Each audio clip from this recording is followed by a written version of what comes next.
All right, welcome back. Today we'll be talking about persuasiveness, persuasive speaking, both the strategies and the pitfalls of being a persuasive speaker. Persuasive speaking is definitely the varsity of public speaking. The people who take public speaking really seriously are into debate and persuading and changing the world through public speaking. It's definitely abused public speaking in the persuasive sense, but it has always been a way of leading people, whether it be religiously or socially through government reform. Speaking in public has and always will be a major element of American democracy. So I just say that to encourage you. I know you watched the Taylor Molly poem, and so many students come to me and say, I really just don't have any convictions. I don't have anything that I feel like people need to know about that that they don't already know. And, to that I would just say don't assume that other people think the way that you think. Just because you're willing to recycle, there are a lot of people who don't recycle. Just because you think it's important to work out every day, a lot of us don't work out every day. And so, find the thing that is truly you think would make the world better. And if you like the world just the way it is, I would say raise your standards a little bit. The world that we live in could be better, and you have a positive message to send. I know you do. So search your heart, think about it, meditate on it, and hopefully you'll find your message for your persuasive speech. This is the last assignment of the semester, the persuasive speech, because it is the biggie. It's the longest speech, and it's usually considered a more difficult speech to persuade someone of something. Of course, your demonstration speech should have elements of persuasiveness, as will your tribute speech, wanting us to admire someone or wanting us to take part in this activity. And we do persuasive speaking every day, right? However effective or ineffective it might be. So there are three different types of influence you may be asking from your audience. And the first is the convert. The first is change. You want someone to completely go from being a Democrat to being a Republican, to go from being a Buddhist to being a Christian. You want someone to completely reform what they're doing now and do something in completely the opposite direction. And this can be the most difficult, is a convert changing. Now, it happens every day. It happens every day. People change their mind. But this is the most difficult. This is the easiest, which is to inspire someone about something that they didn't even think about before. Some of my most interesting speeches have been about things that people really may not have considered in the past. Why you shouldn't drink bottled water, for example, was a very innovative speech. Why you should save your Coke can lids, tabs, and donate them to the Ronald McDonald House. Things that people didn't even think about. It's really easy to kind of persuade them to do that because they're like, oh yeah, sure, I never even thought about that before. That can be a really easy conversation. And this is what I will see most of you do, and that is to intensify an already existing idea. The reason that I used the persuasive example that I did is because that person is talking about racism, and most of us like to think that we are not racists, right? And encouraging that behavior from someone isn't a huge stretch. So, intensifying some belief that someone already has, whether it be, like I said, environmental or social or about health, right? Maybe before you took vitamins every now and then, well, you want to encourage us to take vitamins every day. Or, maybe we have given blood before, but you want us to give blood regularly. You're going to intensify a behavior that's already existing for us. So in order to understand the base of persuasion, we look at the people who cared most about persuasion, and that was the golden age of Greece, 500 BC. Here we have some Aristotelian concepts to go over. Ethos. Ethos means that we have to trust you. If we don't trust you, then we don't trust what you say. And this is why when we look at presidential candidates, some of them were out so early. Well, maybe they didn't sexually harass anybody, but if anybody even charged them of sexual harassment, they're out, right? If you're going to be president of the United States, you really have to be squeaky clean, because if you have any lack of credibility, then we're going to take that and distrust you. Logos. So this is the logical appeal. For lack of a better word, these are the thinking things, the facts, the logical argument you put forth, the rationale, right? The things that appeal to our brains. And then the pathos is the emotional appeal. The picture you show us of a starving child in Africa, the anecdote you tell us about your friend who died from AIDS, those sort of tug at your heartstring arguments. And some of you will be more inclined for one or the other, right? Some of you are very smart and you could rationalize, and you could give us a lot of logical reasons, and you're heavy on the logos.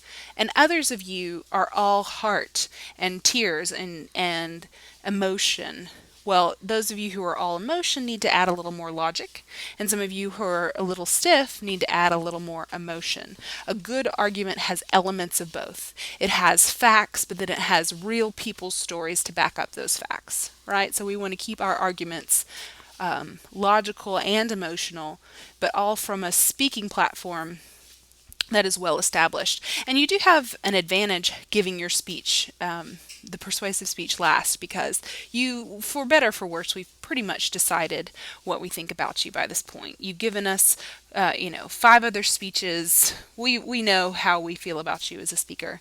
How well you prepare and, how well you use our time as listeners is pretty much decided for your audience. And I just wanted to show you this picture to remind you that ethos, pathos, and logos are bigger concepts. I am bastardizing them for the sake of this class and oversimplifying them. But pathos does have to do with your audience connection more than just emotions. You need to be able to understand where they're coming from. If you did an entire speech about giving money and didn't recognize that most of your students are in college and have a pretty hefty tuition baggage on their back right now, then that may be an oversight of pathos. So there's a lot more to ethos, pathos, and logos than I am saying initially, but I just want you to remember those broad concepts. All right, so how do we build credibility? The first thing that you can do is pick a persuasive topic that is already in your line of expertise. So if you want to encourage us to have a natural childbirth, I wouldn't suggest doing that if you've never actually given birth to a child naturally, because you're not speaking from expert knowledge. You may have book knowledge, but something like childbirth is something that you really have to experience before you can talk about it. So know your subject. Be an expert in your field to a certain extent. I don't expect you to have master's degrees, obviously. I don't expect you to be professionals at what you're doing, but just don't pick something that has absolutely no ties to your own experience. And that can be personal, right? Know your subject. Well, I can talk about cancer because my mother had cancer.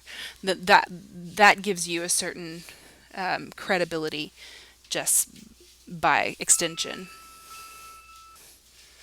The second element of credibility is that your idea is not just your own opinion, right? And you can't just say something is true because I say so. This is not a parent-child relationship. We are your peers, and we need to know how you can support. And then cite those sources. Make sure that your statistics are from a credible source. Never stand up and say, according to Wikipedia, or according to the National Enquirer, right? We need to hear according to a government institution, according to,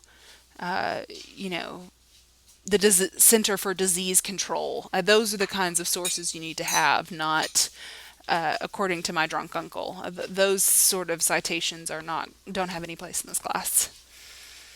And then I have students who'll give an entire speech and they don't want to share too much. They're personal, they're to themselves, and they don't want to tell me about their own personal struggles with childhood cancer.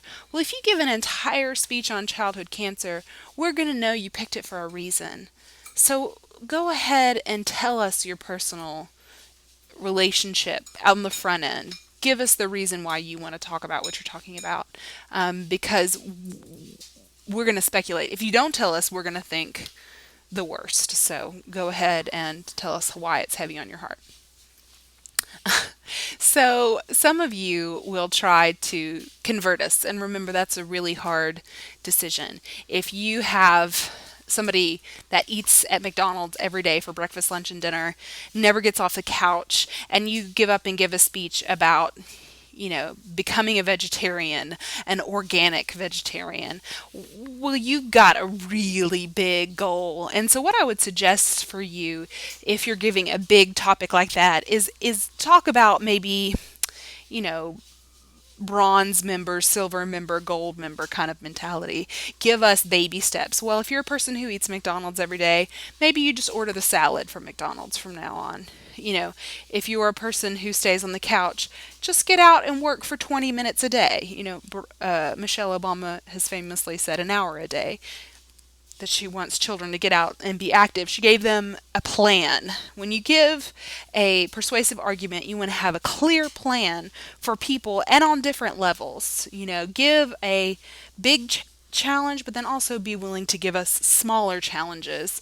Maybe it's just going and liking the Facebook page. That can be a goal for us. It doesn't necessarily have to be that we sell all our items in order to give money to the charity that you think we should give money to. Okay, so tap into audience values. So you know the class by now.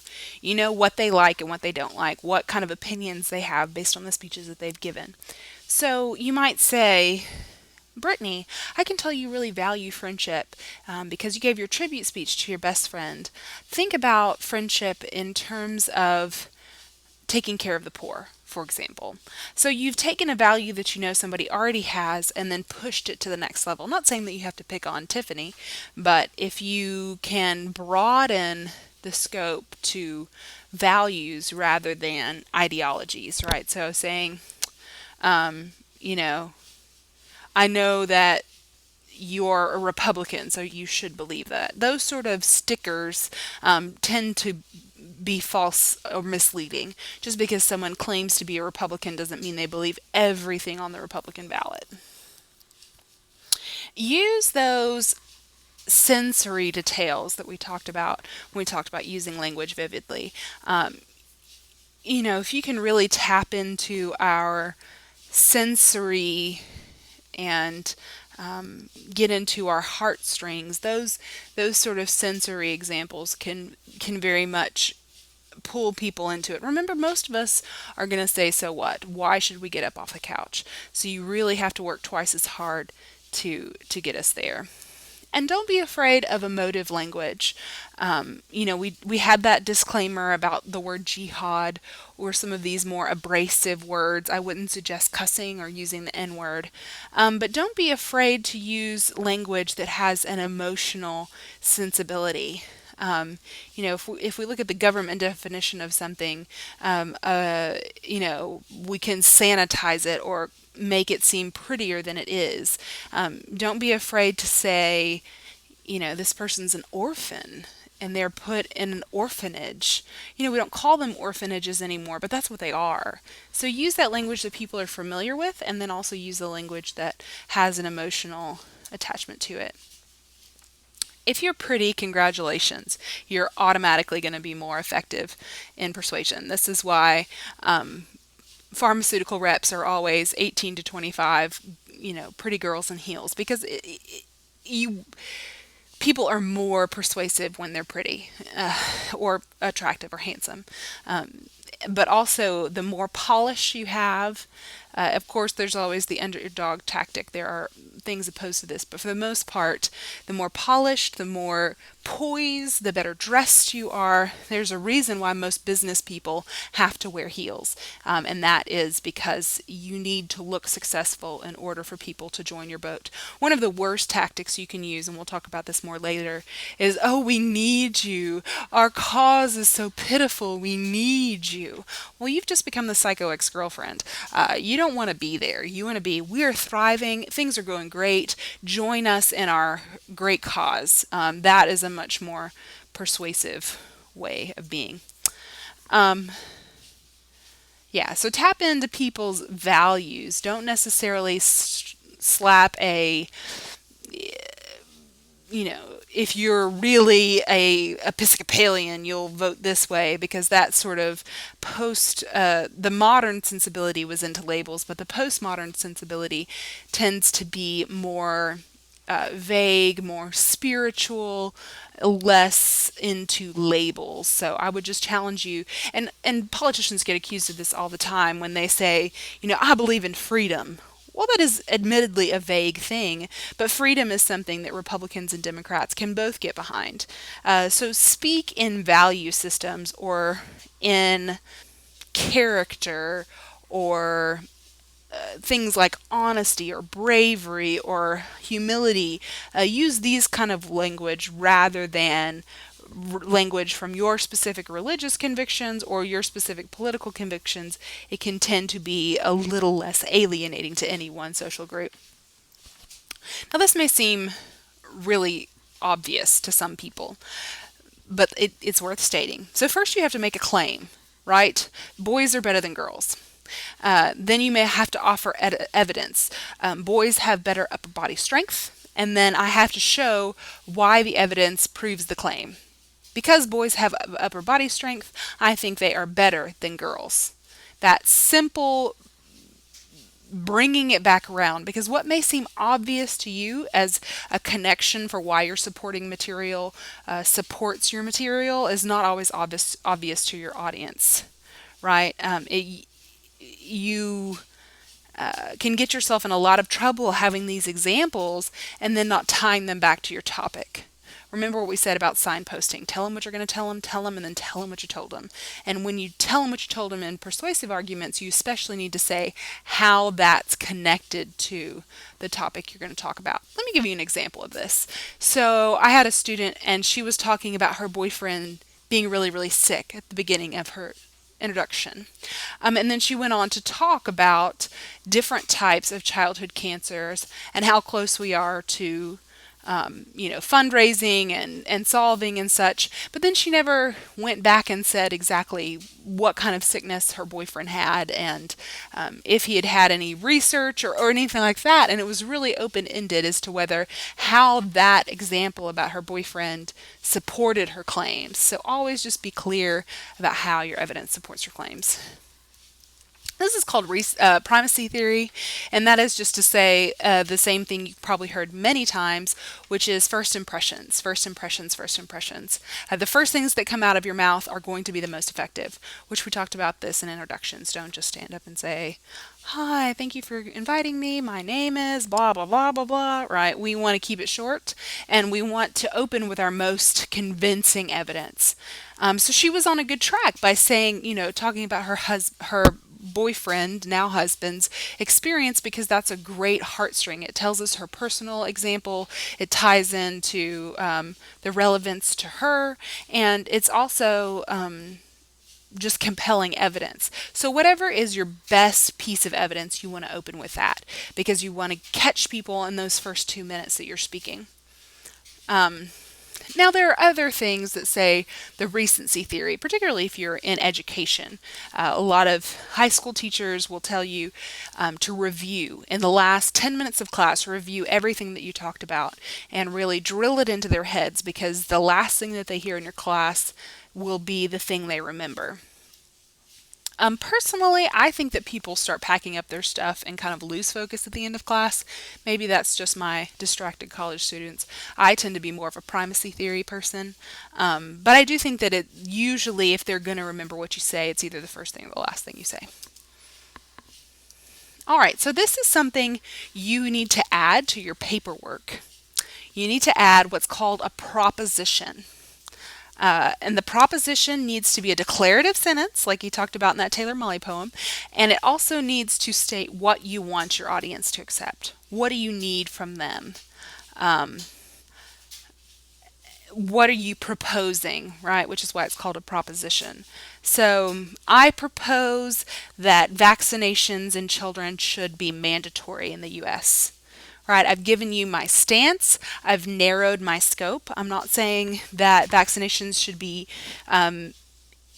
utilized worldwide. I'm just talking about the US. So I've sort of defined my terms.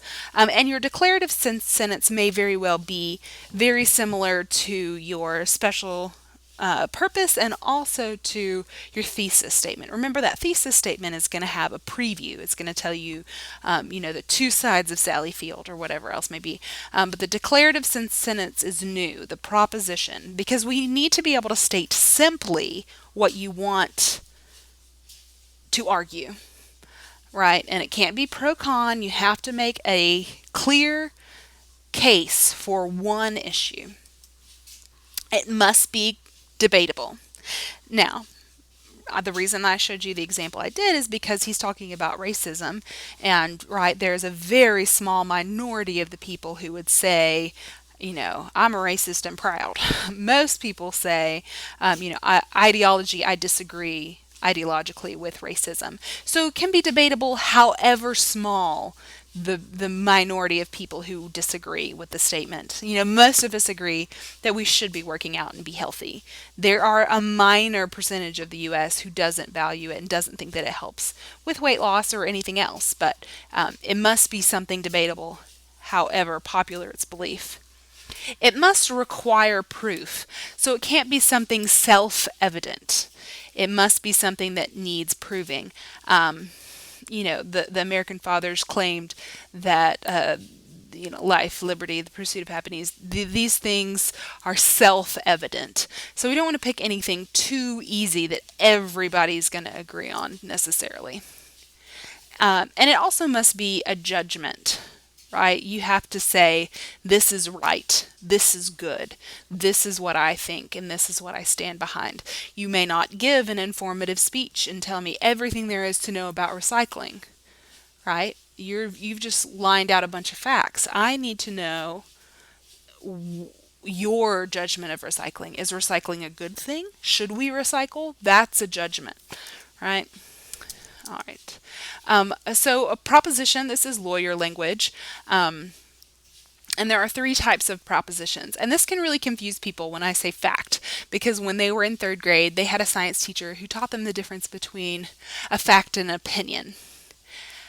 But fact, we don't necessarily mean fact as objective truth, because many facts can be supported with evidence for the same issue, right? Someone can say it's a fact that a kid growing up and raised by two fathers is going to have psychological trouble, and they can show you statistical data from the family network of some kind and the research that they've done that it harms the child psychologically. Well, then you can go to the exact same statistics from the left, from someone who supports gay marriage, and they can give you factual data of why it doesn't mess with kids. So I don't want to make a big philosophical argument here about whether or not fact is objective. I just want you to know that for the purposes of our class, if you assert a truth, it can be a fact. Fact, birth control, handing out birth control to 7th graders prevents child pregnancy or young pregnancy. That's debatable. Some people would say handing a condom to a 7th grader really just piques their curiosity. So, but there are statistics from both camps about whether or not it's true. And so you can assert a truth and back it up with facts from multiple perspectives, from multiple studies, because studies still have an accounting for human error. And people often go out and create the statistical data to support what they believe, unfortunately. It's not always as objective as we would like it to be. So a value statement is one that you are putting a not necessarily a dollar sign, but you're saying this is good or this is right for us to do. So, for example, if I'm talking about budget with Congress, and I say we should spend less money on NASA and more money on education, I'm asserting the value of education over NASA. That is a value assertion. Policy. Policy is a big word and it gets thrown around a lot, but it really just means how we do things. The operating procedures, the standard operating procedures, and it always requests action from people, right? And policy is really the philosophy of an institution put out into practice. So if you have a policy proposition, you're saying this is the way we should do things, right? We should have all infants vaccinated. That's a policy statement because you're requesting an action. So if you will take a second to look at at question 4 for yourself and just make sure that you can decipher what fact, value, and policy is. And I think the way that they word things really makes it a little more clear. Okay, so you have to give homework. You have to give us an assignment. And it could be as simple as going to Facebook and liking your charity. And we don't have to do your homework, by the way. You'll never know if we do your homework, but you have to challenge us to do something about your topic. It could be to go take a 5-minute walk. It could be to, like I said, tear the Coke tab off the Coke while we're sitting there drinking it. That homework is what makes it persuasive, that you're challenging us to do something.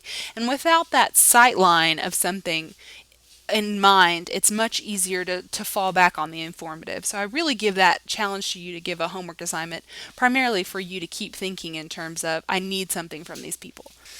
So you have to show a deficiency, right? This is one of my favorite things about infomercials, when they get the knife out and they're like, it's just not sharp enough. And they're like, trying to cut a carrot or something simple like that. You have to show a need. Who cares? Why? What's the problem? So most of your speeches will start with the problem. Burden of proof. Tell us what is wrong, right? What is wrong with the world today? Is it poverty? Is it illness? Is it socioeconomic? Whatever the problem is, you then need to give at least one solution to the problem, right? And no matter what kind of division or way that you choose to lay out your argument, you need to make it clear that there's always a problem and there's always a solution. I'll be listening for that and I'll put it on your evaluation form just to make sure. And if you have an overcomplicated topic or you don't know how to handle the problem, you need to pick a different topic. Maybe you feel really strongly about foreign policy, but you just don't see a way to resolve it. Then you need to pick a different topic because, to lay out all of the problems that are happening in the Middle East and then throw up your hands, that's a really depressing ending to the story, and it wouldn't be persuasive in nature unless you gave us a solution. All right, so we're going to go through some illogical ways of thinking, and you'll hear these in commercials now that you're listening for them.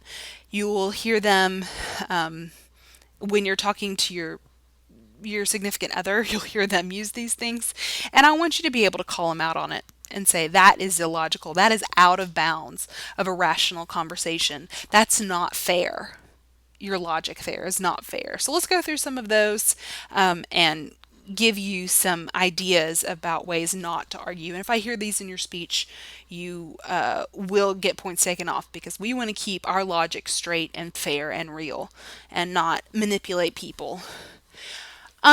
So hasty generalization. When you give insufficient examples, I love this new Verizon commercial that's running where they show the same statistic in 3 different boards, and the people are like, it doesn't matter how you change the board, it's still the same fact. Well, it's also only one fact, which is insufficient, which is why on your outline we require at least 2 pieces of evidence to support your claim, because you cannot base your entire argument teetering on one little statistic. That is an illogical or unfair. Jared is the one guy who lost a lot of weight on Subway. Subway, and he only ate a very small minority of the menu. So it's really pretty unfair to say if you eat at Subway, you'll lose weight.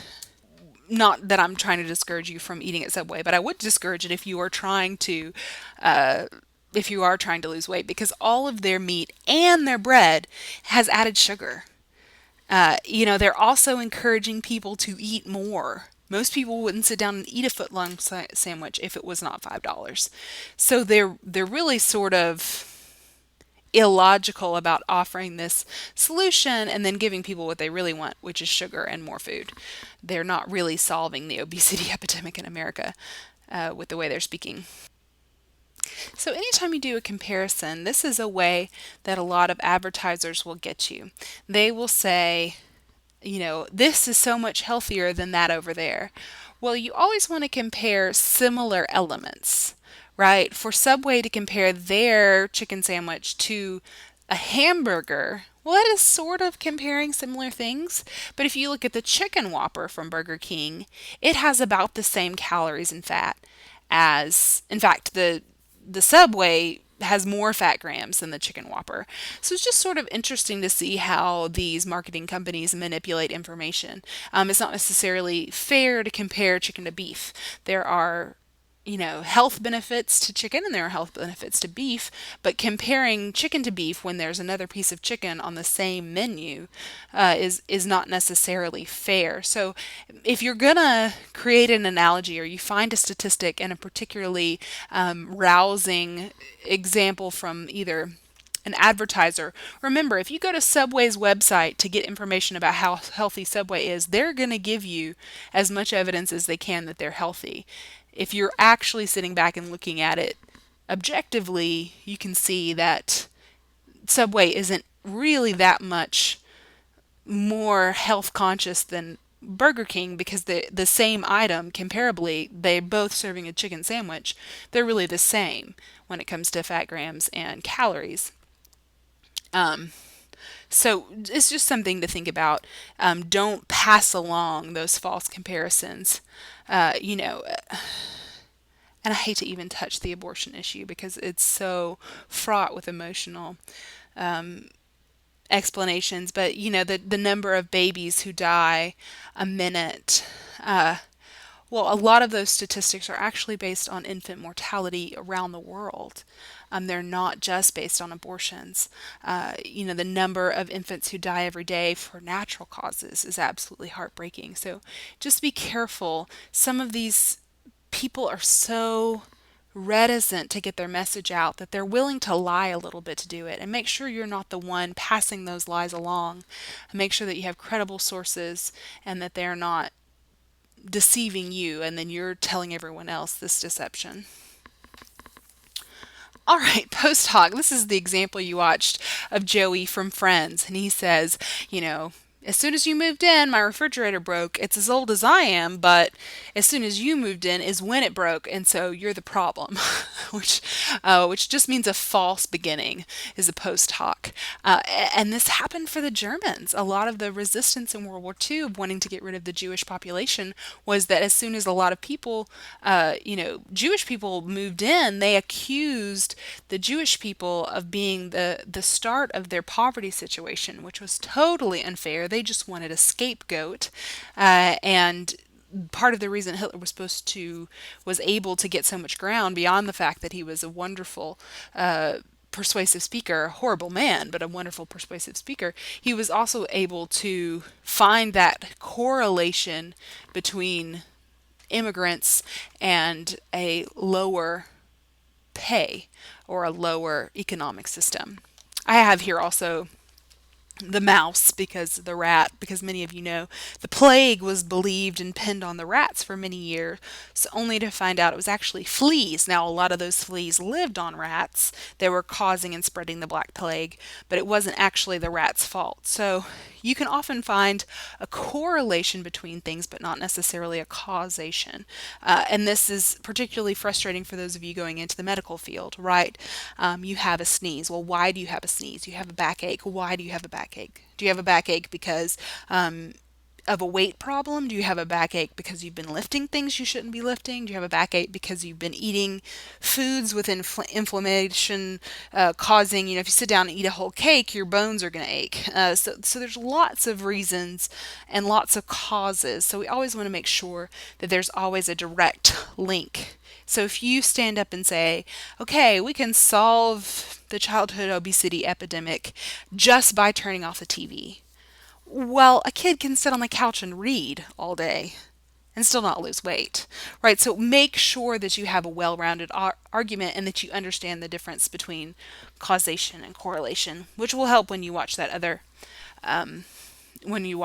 video of that guest lecturer, which I think is just a wonderful explanation of the importance of causation versus correlation. And this fallacy does stem from a false root, as I already said. So always make sure, how do you avoid a PostHog? Make sure you know the relationship between A and B, right? What caused that person? Here in the States, one of our biggest issues is finding motivation behind a murder. Why were they murdering someone? What was their inspiration? What was their motivation?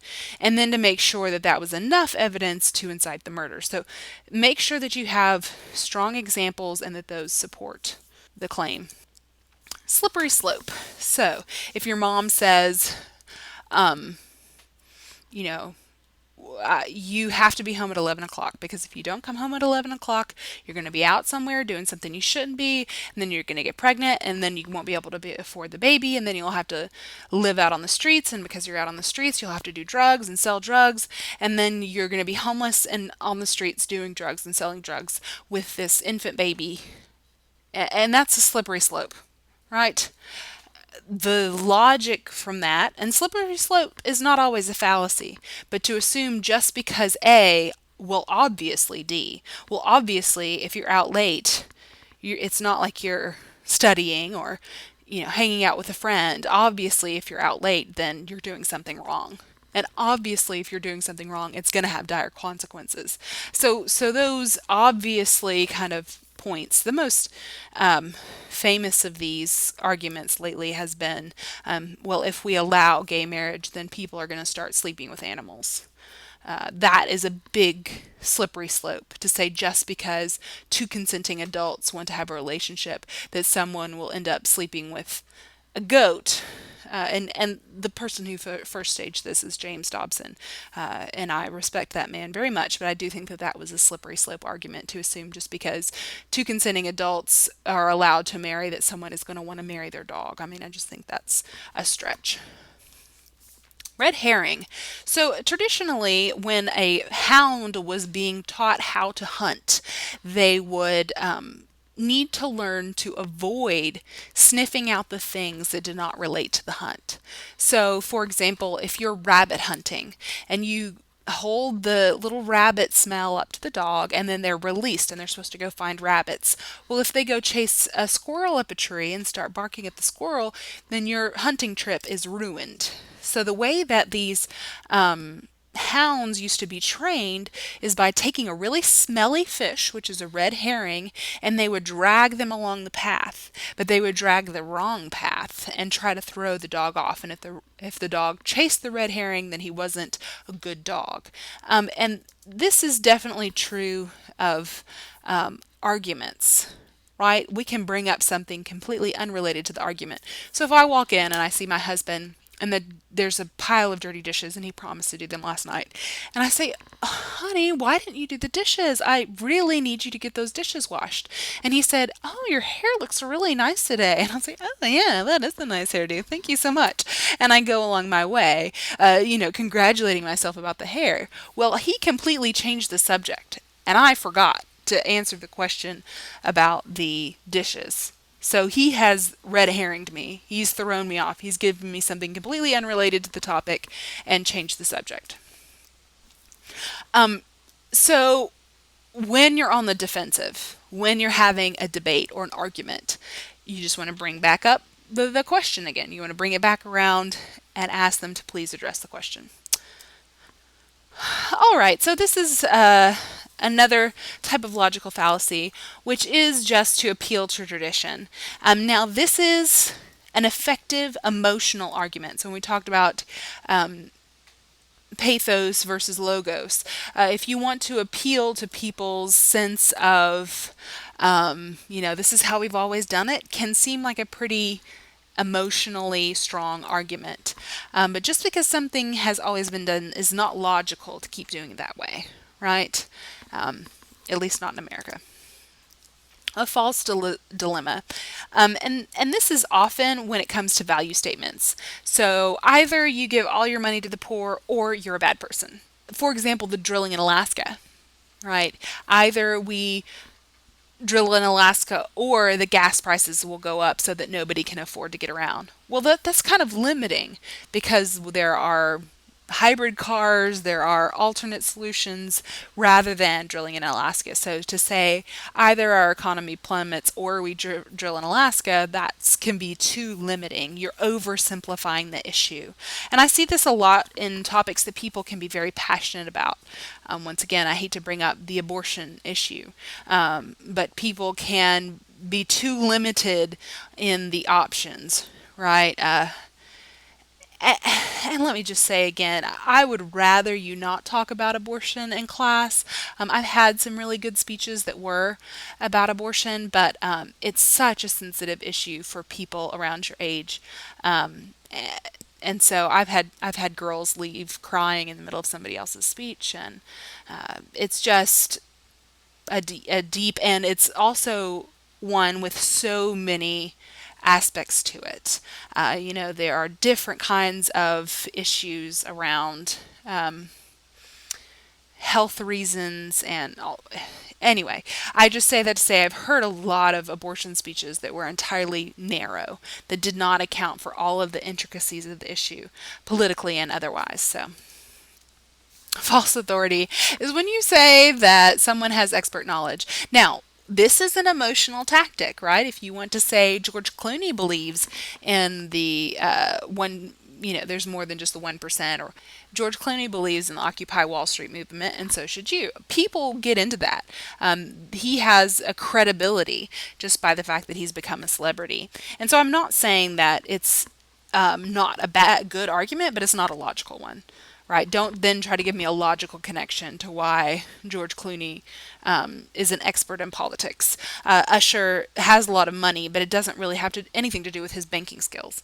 Of course, he wasn't like MC Hammer. He didn't lose all his money in the first year, so props to him for that. But just because someone is a celebrity doesn't make them an expert on anything. Bandwagon is the most effective persuasive tactic. And that is to say, everybody else is doing it, right? Why were there so many Tickle Me Elmos sold at Christmas? Because it was the hot new item and everybody else is doing it. And often it is not logical. Why everybody else is doing it is a great tactic. Perhaps it's because have a herd mentality, or perhaps it's because it's a survival skill that we just think, well, if everybody else is doing it, I ought to be doing it too. But I particularly tell you this to warn you against being anti-bandwagon. If you start your speech with, nobody else does this, but you should, that's not a good argument. People are not going to get behind that. They're going to say, well, nobody else is doing it, so I don't have to do it either, right? And I've seen so many people say, be countercultural, do this. And that takes into consideration the lack of persuasiveness of bandwagon. I mean, it is just, people are going to instinctually do what everybody else is doing. And so I want to warn you against saying, I know nobody else does this, but you should. There's a great example from Made to Stick, which is a book that I referenced earlier in this semester, about the preserved forest, the petrified forest. And they walked in and there was a sign there that said, so many tons of petrified wood get stolen from this forest every year. Please don't be a statistic. Well, it turned out that sign was not effective at all, because what it was in essence saying is everybody else is stealing petrified wood from this national forest, and so you should too. And really, when they put up a sign that said, please don't steal from the petrified forest, it was much more effective because it used a value system statement there, right? Stealing, called it for what it is, which is stealing, and didn't admit that everybody else is doing it. They just talked about it as a value thing. We value this petrified wood. Please don't steal it from us. And when they used that language on the other side of the forest, they noticed a marked decrease in stolen petrified wood. Now, where the other sign kept up, there was still more stealing. So it just shows you that people are going to do what they can get away with sometimes. So don't just say everybody else is doing it, so you shouldn't. Ad hominem is name calling, undermining the person without their topic tied to it. Now, once again, this is an effective emotional argument, right? If you're having a debate with someone and they say, well, John F. Kennedy believed that. And then the other person says, oh, yeah, well, John F. Kennedy cheated on his wife. Well, that doesn't necessarily have anything to do with his belief in NASA or his supporting or funding of going to the moon just because he slept with his wife. It denigrates his integrity or his ethos on one level, but it does not necessarily have anything to do with his policy. So if you're name calling, it can be a good emotional argument, which is why we see all of these political attack ads, right? That are always grossly unfair, but they do have an emotional appeal, and they implant a sense of distrust. But what often happens in name calling is you end up looking like the bad person by gossiping or bringing up another fault. Usually, like I said, reflects badly on the accuser. All right, well, I hope you've learned a little bit more clearly on how to fight fair. By all means, go pick a fight with your significant other and blame it on me. Hope you learn how to argue, and I hope you learn to listen for fair and logical arguments. Don't just let your emotions get the best of you and believe everything you hear. Be a discerning person and don't get caught up in the lies that affront us every day. And also be a leader. Don't be afraid to stand up for what you think is right. It's one of the only ways to make this world a better place. Thank you for listening.